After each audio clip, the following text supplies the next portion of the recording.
আনা আলকামা তাবনি ওয়াক্কাস আল-লাইসি ইয়াকুলু উমর ইবনে আল-খাত্তাবি রাদিয়াল্লাহু তাআলা আনহু আলাল মিম্বারি ইয়াকুলু সামি'তু রাসূলাল্লাহি সাল্লাল্লাহু আলাইহি ওয়াসাল্লাম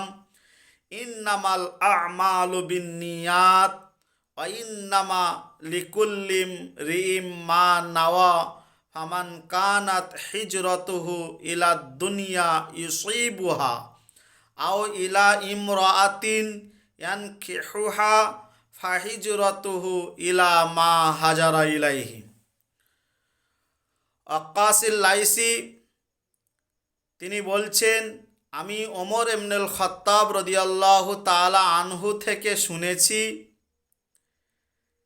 তিনি রসুলুল্লাহ সাল্লাল্লাহু আলাইহি ওয়াসাল্লামের কাছ থেকে শুনেছেন, রসুলুল্লাহ সাল্লাল্লাহু আলাইহি ওয়াসাল্লাম মেম্বারে উঠে বলেছেন, প্রত্যেক কাজ মানুষের নিয়ত অনুযায়ী হয়।